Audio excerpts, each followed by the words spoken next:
Indiana's historic stamp on music history. The Sony plant in Terre Haute cranking out the very first ever compact disc produced in North America, Bruce Springsteen's classic, Born in the USA. Well, that was back in the early 80s when CDs ruled the roost in terms of how we listen to music. Sony cranking out, get this, a whopping 23 billion CDs since 1983. But technology changed, and so did work for several thousand Sony workers in the Wabash Valley. The Sony DADC facility has been a fixture in Vigo County for a number of years, but has lost employment. Now may be writing a comeback story with medical devices. Business of Health reporter Kylie Valletta is in Terre Haute with that story. Kylie? Thanks, Gary. The Sony DADC facility was once known as the CD capital of the world, but technology has changed, so Sony is now rewriting its soundtrack.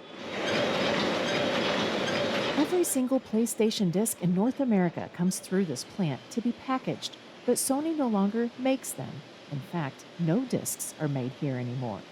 It's a far cry from the plant's glory days when production lines churned out 4 million discs per day. Whether it would be DVD, whether it be Blu-ray, whether it's the PlayStation game, UMD, Laserdisc, I mean, every single format has come through this Terre Haute facility plant since 1983. The plant was in growth mode for 30 years, the largest employer in Terre Haute with 2,000 workers. But as demand dropped for discs in all forms, a major downturn began in 2010. And so we did have to go through a dramatic size reduction throughout the years. And it was very difficult because these were people that had bled Sony Blue for a lot of years, and we just didn't have the work. There was nothing we could do. The plant let go 90% of its workforce in 10 years. Packaging and distributing PlayStation discs have kept the plant alive.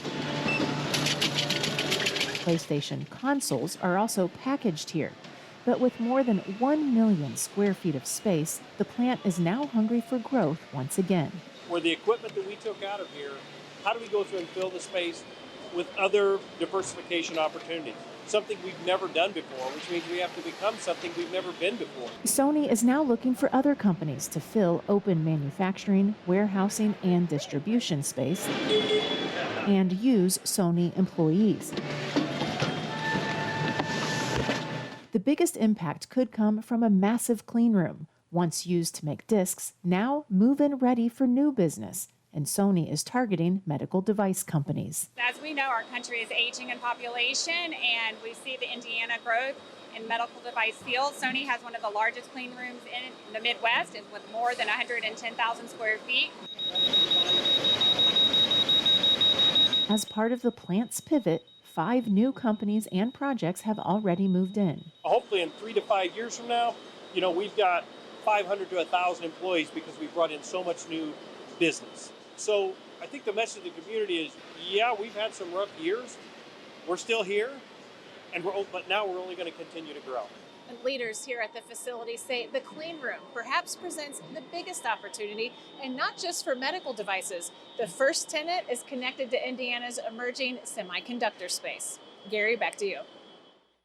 All right, Kylie, thank you. An important story, and one we'll be watching to see what happens. There could be big news for the Wabash Valley. And I have some firsthand knowledge of Sony, and prior to Sony, Columbia Records in Terre Haute. I pressed records, albums, remember those? Vinyl for 2 summers, midnight to 8 shift at the Columbia Records plant in Terre Haute. A lot of really big economic impact over the years from that company as well as Sony.